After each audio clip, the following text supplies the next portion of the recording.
Well, thanks for having me. First of all, I appreciate any opportunity to kind of share what the DNR has been up to, especially with the Forest Resources Division. And today we'll kind of dive into some details on the ice storm impacts to the state forest. But first, I'll introduce myself a little bit. I'm Dan Heckman. I am a forest planning and modeling specialist, which is a statewide position that covers the entire 4 million acres of the state forest. And then um, I work for the Forest Resources Division within the Department of Natural Resources. And so my main job, as of the last 5 years anyway, is to really focus on getting a revision to the State Forest Management Plan done. It's a 10-year plan, and we were up for a new edition of that plan to be put out in 2025. And I'll talk a little bit about how the ice storm has impacted that in a few minutes.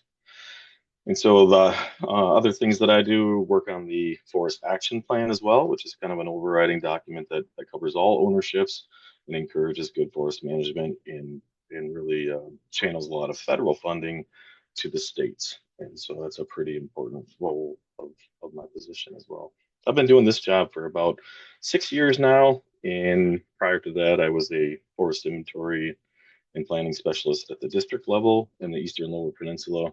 And then prior to that, I was a forester in Indian River and Grayling. So I've been working for the DNR since 2003. So we're past 20-year mark now, a few years ago. All right, we'll jump right in here and kind of dive into some of the impacts from the state forest from that ice storm that happened last March, early April. So a big four topics that I'm going to cover is the kind of the impact to the state forest management plan and release, and a lot of that is because that's really my focus area, and what I want to talk about there is what we're doing to kind of mitigate the impacts from the ice storm, and then kind of show you the timeline for getting that final release out.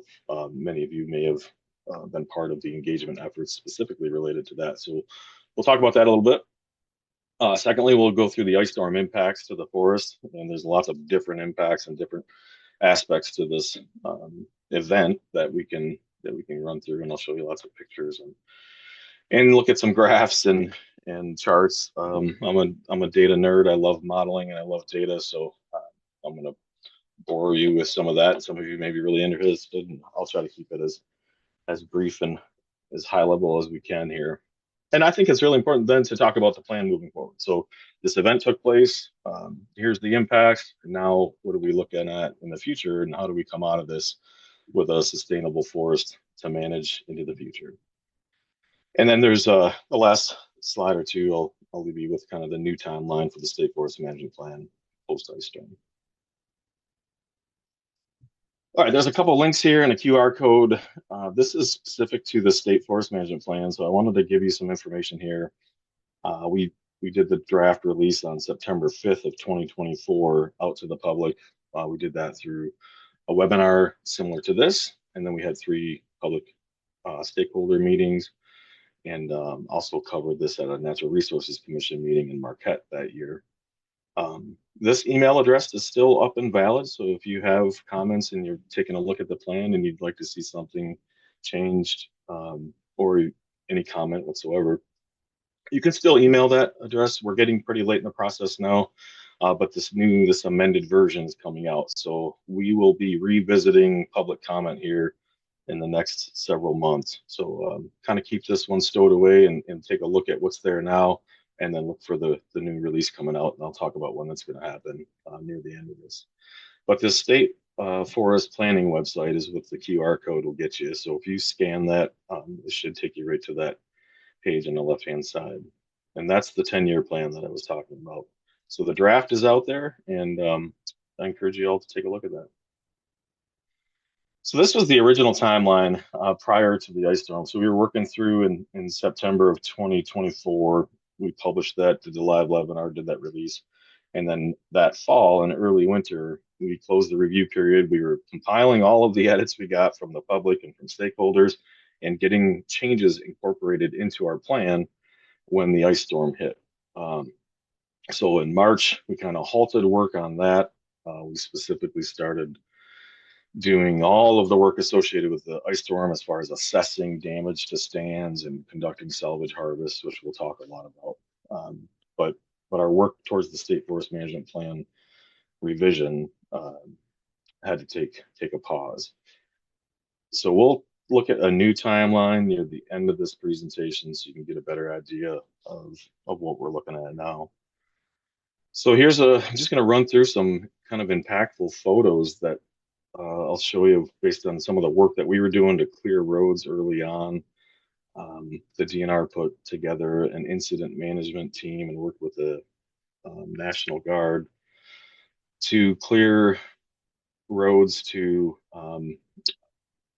county roads to people's houses and also roads to communication towers where those towers were operating on generators and we're going to run out of propane um, very soon. Like they'll go for several days, but as you got into day 4, 5, 6, 7 of these sites not being able to get refilled with propane, then the communication towers go down, and those communication towers are all used by emergency services. So it was really important that we helped clean access up to those roads. So this is just one example of that. Here's another example on the state forest of another road. You can see the devastating impact to individual tree stems in some cases. You can see broken off, snapped trees on the northern hardwood stand here. You can also see some trees still have limbs up there hanging on, but they're certainly looking pretty sad.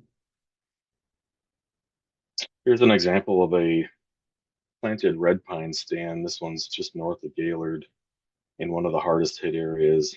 I'll show you a map here in a few slides, but there's cases like this out there where it's nearly 100% damage, like severe damage to the point where we have to reset the stand, right? You're not going to have an existing stand here in the future uh, of red pine anyway. Certainly, if we let this stand go, you'd end up having some more mixed deciduous trees take over, and that would be the new stand.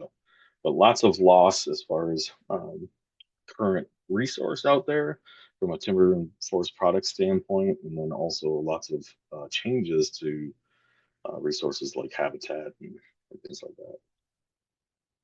There's a couple other pictures just around the area. The one on the right stop sign is near Chandler Hills. The one on the left is near Vanderbilt. So kind of all around the northern lower peninsula, lots of stands with varying amounts of damage. This one again is just northwest of Gaylord and pretty severe damage here. And then also you start to think about, well, what do you do in the understory, right? If you salvage this existing timber, even if there's some viable wood products to pull out of these standing snags, which there are or there were, it still becomes quite a challenge to do something with the site as far as replanting and reforestation efforts become pretty challenging. So there's a drone video that I helped fly. This one is just north of Tomahawk Lake flooding over in the Atlanta area, south of Onaway, north of Atlanta. So you can kind of see in a stand. This one is a little bit more moderately damaged, but certainly lots of debris in the ground and lots of issues to deal with there. So the storm overall impacted almost 1 million acres across the state forest. So it's actually close to 3 million acres across all ownerships. So 919,550 acres of state forest land were kind of in that impact zone where in some way, shape, or form, whether it be minor or very severe, like you're seeing here, those forests were impacted to some extent.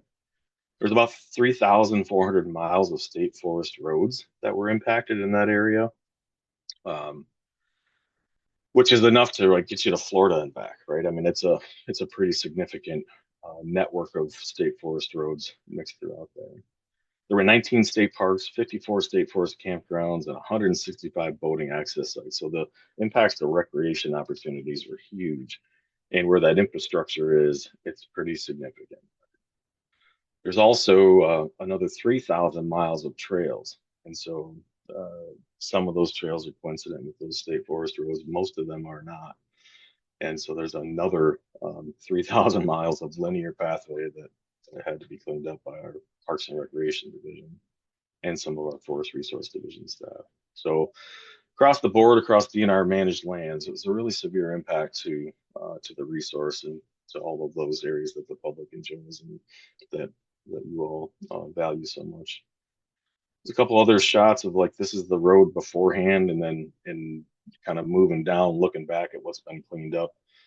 We used a lot of our fire equipment and our fire staff, our wildland fire staff, to do a lot of this work as soon as it was safe to do so.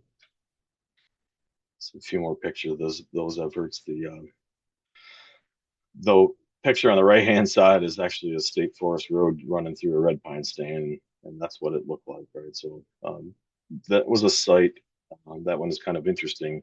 We had a stand that we were slated to plant that spring. The seedlings had already been ordered, so we had um, a few million seedlings that had already been purchased and ordered and grown at the nursery, and then those seedlings were had already been lifted and needed to be planted while they were still viable that spring. And at all of these sites that we had ready to go, trenched and ready to be receiving those seedlings, all of a sudden we didn't have access to. Right? So there was a lot of effort right off the bat to try to get access opened up. And that's one of those roads that they were trying to get through this damaged stand just to plant the site from a normal forestry practice that we had. All of this dead and down wood, as you can imagine, really adds some potential for wildfire danger. So there's lots of different types of forests across that area that was covered and hit by the ice storm. But 600,000 acres of that are pine dominated, which obviously is a little higher fuel risk than or fire risk than other cover types that are more mixed or more deciduous. And so these pine types were certainly highly impacted, and it wasn't too much of an impact that very first year in 2025 here, right? We had a fairly low incidence of fire and fairly low intense fires because none of that fuel had really dried out yet. It was all still loaded with moisture, and you probably saw if you were in the area or live in the area, a lot of limbs that were actually broke off still leafed out. They had um, those stored energy and that moisture and sugars were already where they needed to be when spring came. So same thing happened with the fuel, right? It was lots of debris on the ground, but it wasn't necessarily available for combustion. That all changes this year. So this year you start to have a full year of drying, um, and it's going to continue to be an issue for several years until the debris starts to decompose. So hotter fires, moving faster. That's kind of the take home message here. Um, Most years, we will see, even if it's a slower wildfire year, we will see abnormally dry conditions at some point during that year. Um, and this is just kind of an average across 2011 to 2025. But, you see a lot of, 40, around 40 high fire days and, a couple dozen that are very high. And once in a while, you have an extreme day where all the conditions are right between the weather, the fuels, and the heat, right? That gets you what you need for some pretty potentially destructive wildfires. So just as a take home message, we're really trying to do a lot of messaging this year. We'll talk about that near the end about the increased risk. There's also a lot of folks burning debris, right? So you get a higher chance of fires to start when there's a lot of people burning brush that maybe normally wouldn't do that, but their yards are kind of they have an unusual amount to get rid of. Right? So we did see that last year, but luckily we had a pretty wet spring, which was really helpful. So very thankful for that. Some other impacts are just access issues. All those roads that I showed you, most of them are cleaned up, but not all of them. There's still a couple hundred miles of roads that need to be cleaned up just on the state forest, not even to mention private land and access into different areas that if a lightning strike hits in the middle of nowhere, we have to get in there to put a fire out. There's certainly a lot of potential issues that weren't necessarily there beforehand. Another impact you'll see on the left-hand side is that increased mop up, right? That's basically the work after the initial fire burns through an area. All of that debris that's sitting there smoldering on the forest floor, those can start new wildfires if they're near the perimeter. And so it's really important that we get like really out before we move on and call a fire contained and ready to go. So there's some issues there with all of that debris laying on the forest floor. We're going to have a lot more mop up to do in order to make sure fires are actually out, so they don't spark another fire when the wind picks up on the following day or 2 days later, whatever the case may be. So lots of things to talk about there. We'll shift gears a little bit here and talk about timber salvage. We in the Forest Resources Division, one of our main jobs is to actively manage the forest. It's actually required in the Natural Resources Environmental Protection Act under Part 525. We are mandated to actively manage the forest for a variety of different reasons, but those include forest products. And so this was a big impact to the obviously to the forest in the eastern lower peninsula, and we had to salvage around almost 18,000 acres so far, and that effort isn't done yet. I think we'll see more, and I'll show you some projections here in a few minutes, but that 17,900 acres is across 134 different sales. Um, 40 of those sales are still active, and we've got only 9 of them completed. So there's lots of work continuing to happen on the forest right now to get those stands cleaned up, like you see here, and ready for the next phase of regeneration. So we have kind of a sustainable flow. We'll talk about that specifically for red pine. I'll show you a little bit of information on that in a minute here. One of the big impacts was red pine on average in this area was selling for about $65 per cord, and that's a full cord, right? Not a face cord. And after the ice storm with flooded markets, with the amount of volume coming off both, state forest land and private and federal land, if there's a little bit of federal land mixed in here on Manistee Forest, not too much. But because the market was flooded, because the wood was damaged and it was difficult to operate in those stands, we ended up on average selling it for about $24 a cord, so roughly a third of the normal price. And so that's a big impact when you've got a lot more stands that we were going to manage into the future. Um, Immediately, we lost about $7.4 million in timber revenue, which helps fund a multitude of different things across different divisions within the DNR.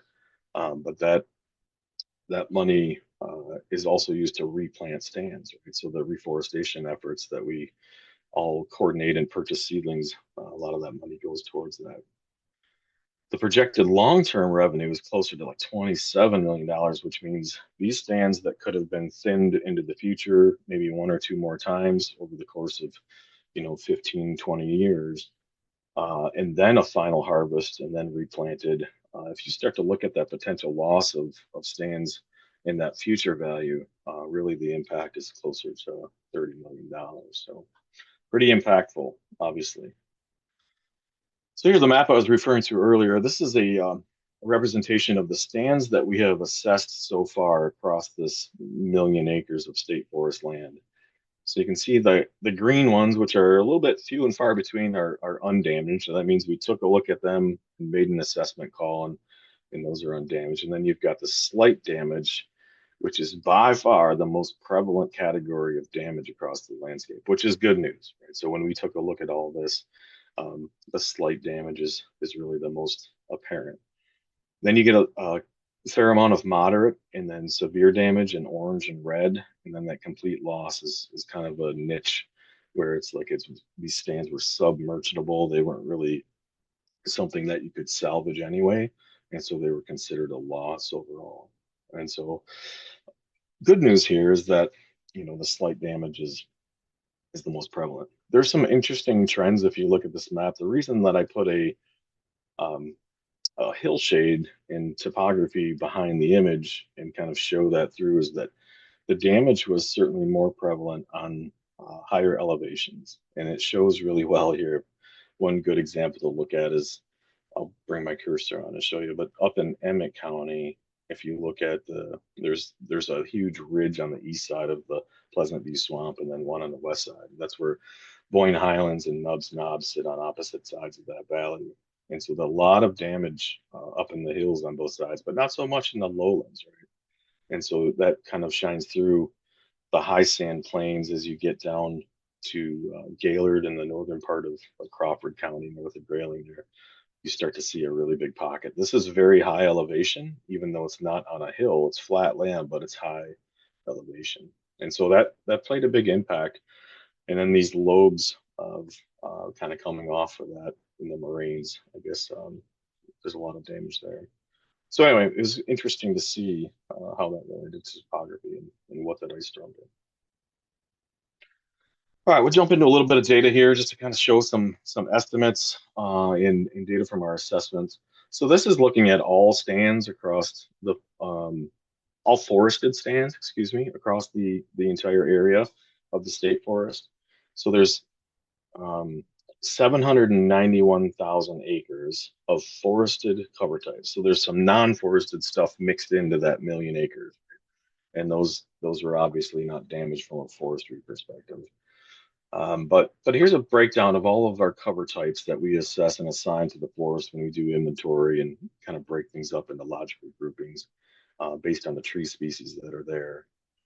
And I've highlighted here using some conditional formatting, the most prevalent values are going to show up with a red highlight on them. And so the more acres there are, right, the deeper the red color in those categories. So you can see the most common damage that was out there was slight, and that's in the aspen cover type, and then northern hardwood and planted red pine quickly follow that. And so again, that's kind of the silver lining here is there is a future forest to manage, even in the eastern lower peninsula where this damage took place, but it was very impactful.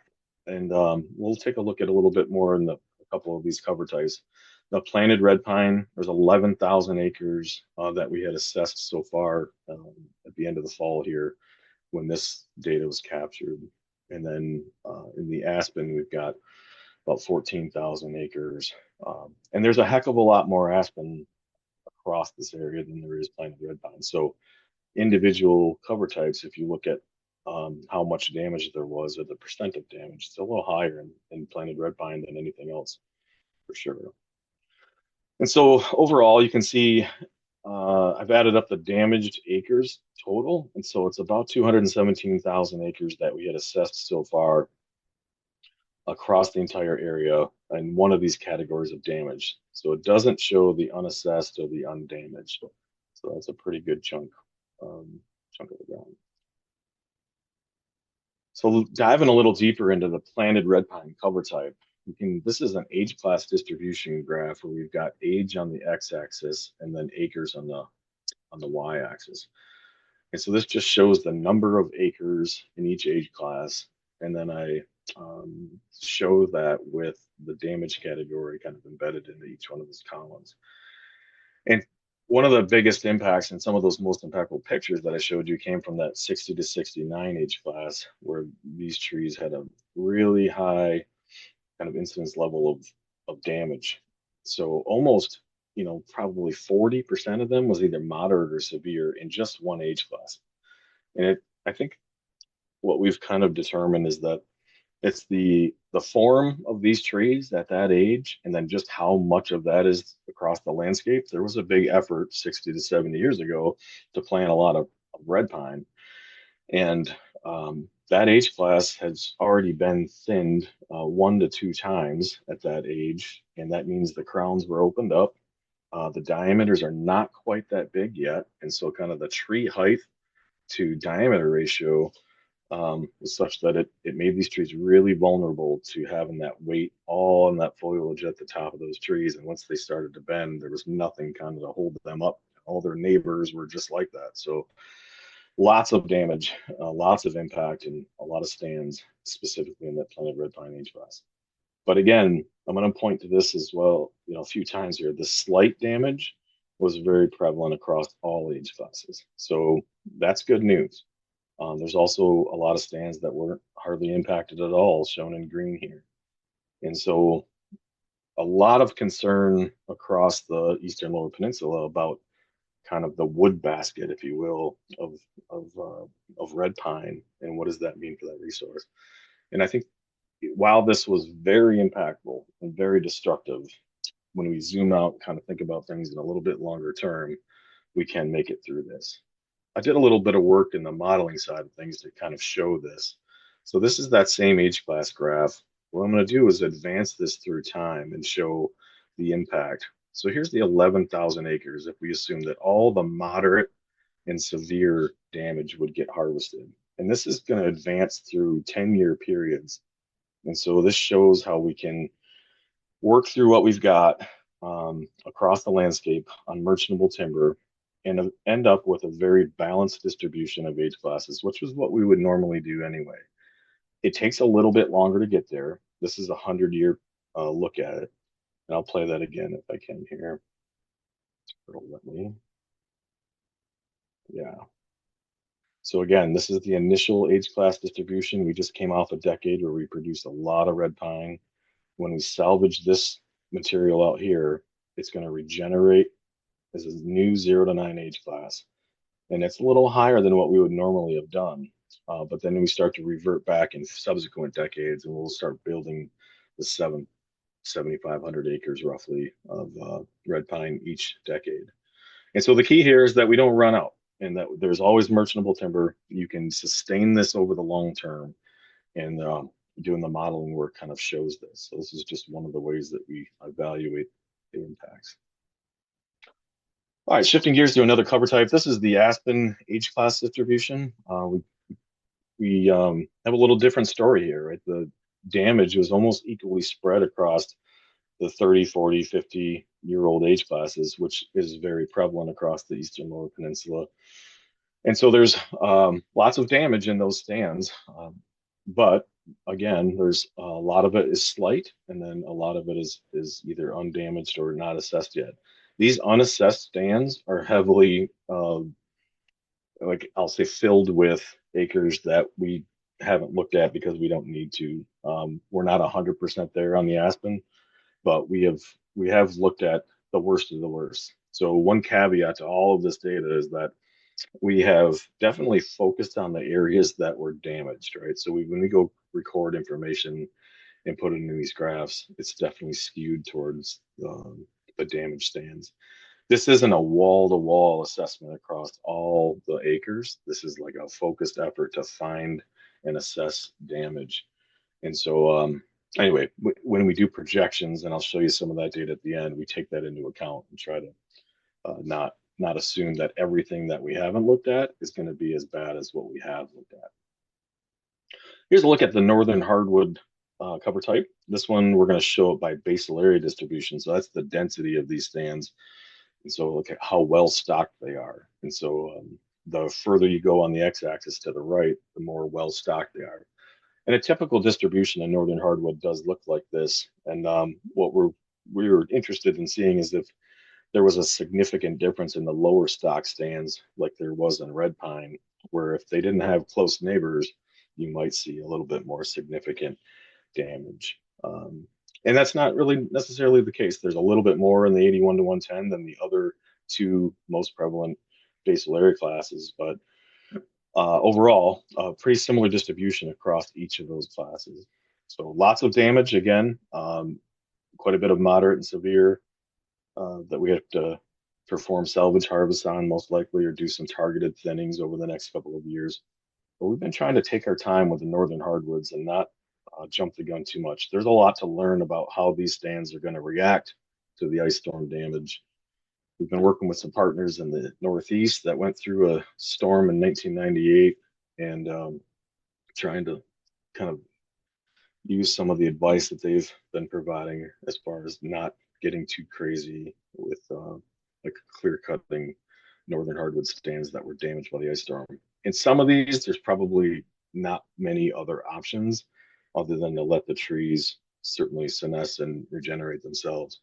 But certainly we'll do some salvage efforts on the northern hardwood cover type. but there's lots of assessment yet to do on these stands and determining like how are they responding. And one of the silver linings might be that these stretched trees start throwing a lot of seed. And when they throw seed and these stands have been opened up because of all the damage breaking off limbs, it's very likely that we'll see pretty good natural regeneration in gaps in these stands. And so we might end up doing a little bit to encourage that and removing dead material or remove not dead, but trees that are severely damaged where you might have a sugar maple that's 16 inches in diameter. It's only got one or two branches on it. It's very likely we'll have to move in and get some of that. Okay. This one's looking a little bit more refined. So this is like the merchantable and available stands. So these are the stands that are kind of in the pool of acres that can be managed. So it drops out all the stuff that's like too wet, too hard to get to. It's too steep, maybe growing on hills. It's environmentally protected for biodiversity reasons. You name it, right? There's a whole bunch of other stuff out there that we don't manage, but this is the available land base that we do manage. And this also excludes the young trees. So this is 40 years old and up.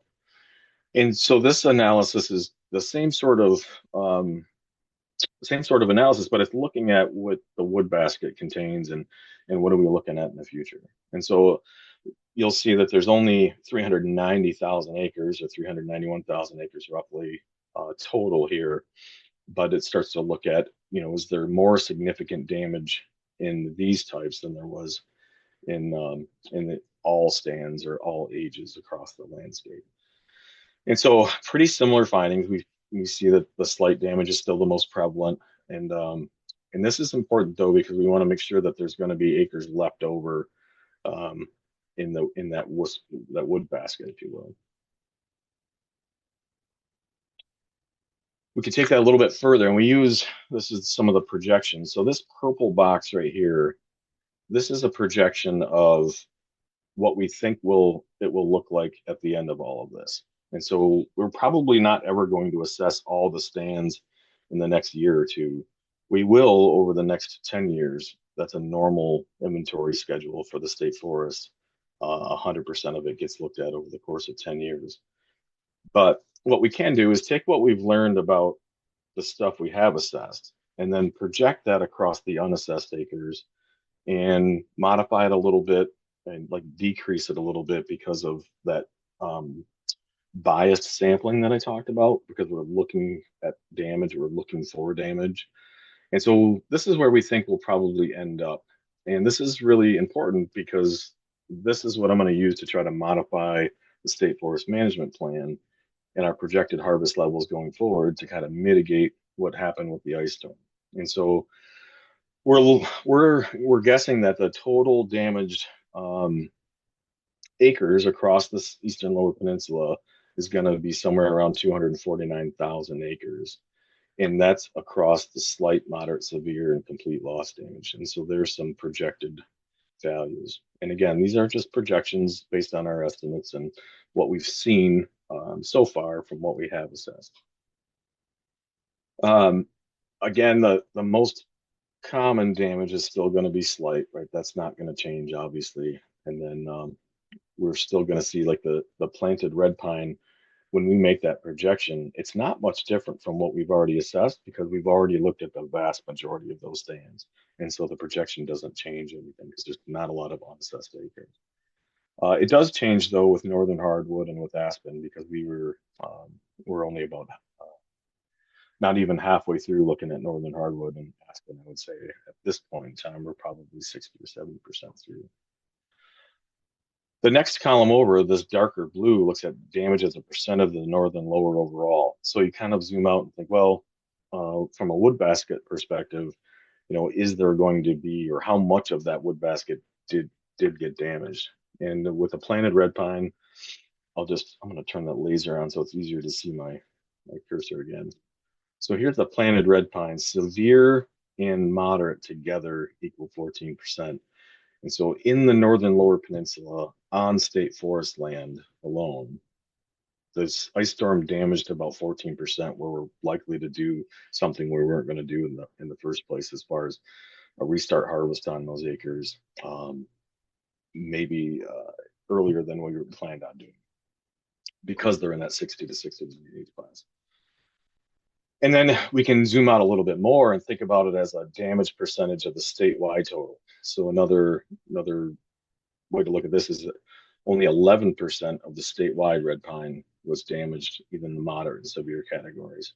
And likewise, we can think about that with aspen too. 3% was severe, 5% across the state was damaged. So when you kind of zoom out and think about forest management in the entire supply of wood to the market and the stands and the forest types that are out there, and we hope that they're intact and serving all of those different values that we all enjoy about the state forest.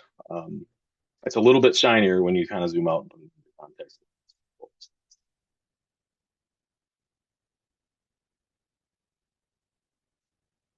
This is a projection I've been working on just to kind of simplify things into a few less bars and a few less numbers on the screen.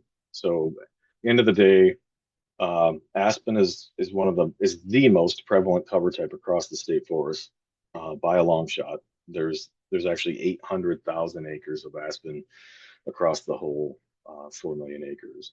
But in the eastern lower peninsula, we're thinking that there's going to be around 200,000 acres that are some way, shape, or form impacted by the storm.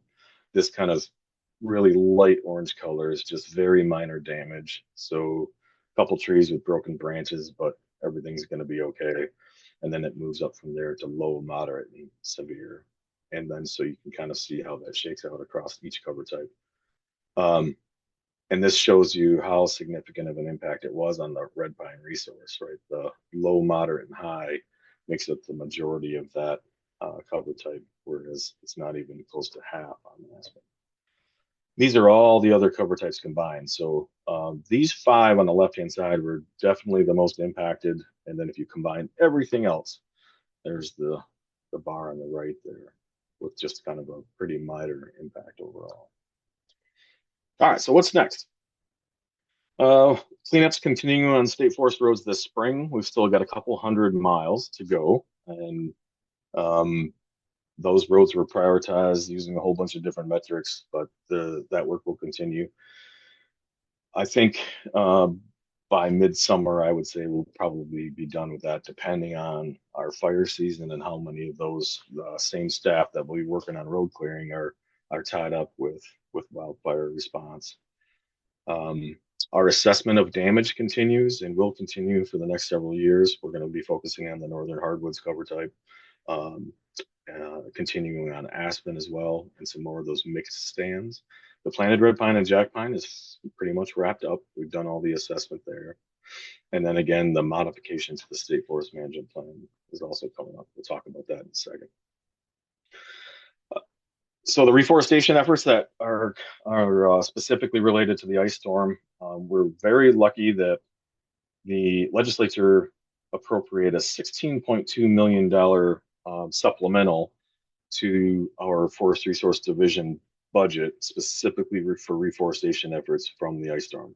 So that was great to get that. That really helped us ensure that there's a long-term sustainable supply of timber and of wildlife habitat that we can help regenerate these trees. So some of these types, like red pine, jack pine, and even northern hardwood, need some help with artificial regeneration. And by artificial, I mean growing seedlings and planting them in the ground. Northern hardwood can certainly regenerate naturally, but we're going to try to encourage a little bit more of the desirable species to regenerate and keep a high level of diversity in those stands rather than the common beech and ironwood that you typically see growing back in a lot of northern hardwood stands. The aspen will regenerate mostly on its own. Not a whole lot of help needed there. It's pretty prolific. In the northern hardwood cover type, we're going to try to promote as much natural regeneration as we can. Sometimes that means doing things like scarification or maybe some other methods of, encouraging natural regeneration that could include like brush sawing undesirable tree species to try to let the more desirable ones grow in that open space, things like that. And then there's also going to be some supplemental planting in those gaps that I mentioned. So the one of the responses from a wildfire perspective moving forward is going to be a little bit of an increased effort on suppression tact and a little change in tactics, right? So we've for the first time ever have an exclusive use lease on two fire bosses, which are shown there in that picture. And those aircraft have been around on a contract that we share with U.S. Forest Service for a long time, but we haven't had an exclusive use of those for state forest lands or the lands that we protect, and not just state forest. It's also all the private land in and around our protection area. So we share protection areas with the Forest Service in the northern two-thirds of the state. And there's also going to be a lot more campaign type work on fire prevention. So you'll see that coming up this spring as it gets closer.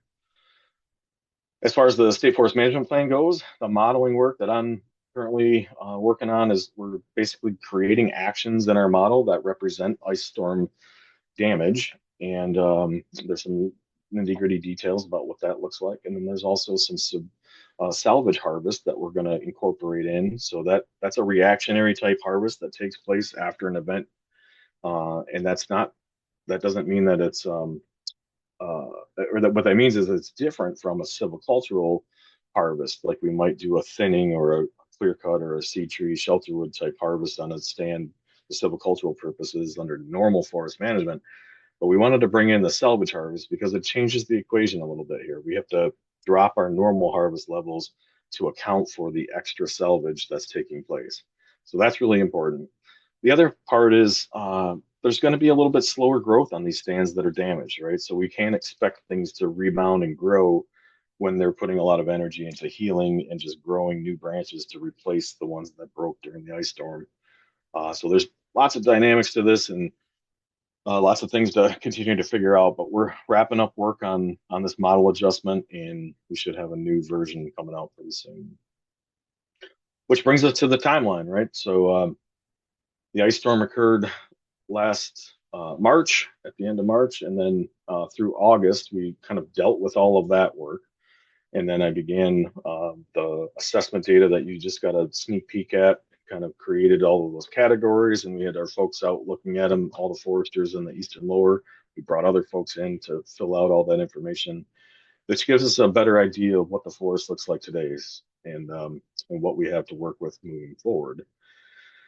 This scenario analysis work is continuing through January here, and then February through July, we're going to go through these series of releases. So the internal DNR release will happen probably at the end of next month, it's looking like. And then in the March, April timeframe, you'll see a tribal review will go out to our tribal partners, and then the public and stakeholder review very, very shortly after that.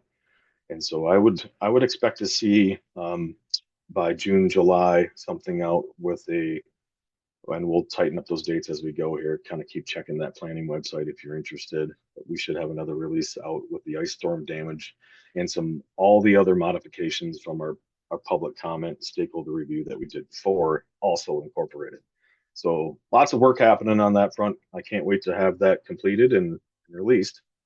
And then we should have a final executive review and director approval by August, September in that time frame. So at the end of the fiscal year for us. I'll leave you with another QR code to take a screenshot of with your phone if you want. And this one will take you to a story map that I helped develop with conjunction with a few other folks that did an awesome job. We brought together a whole bunch of pictures and videos and some stats, and this was put together in June of last year, and then kind of a little bit of a story about what's going forward. So it's a pretty neat overview of the entire ice storm from a lot of different perspectives within the DNR. So take a look at that when you get a chance if you're interested, if you haven't already seen it.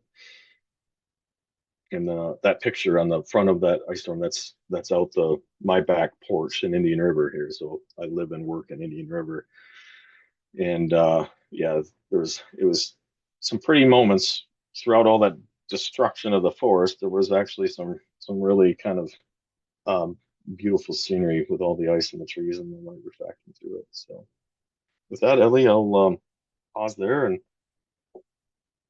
And thanks again for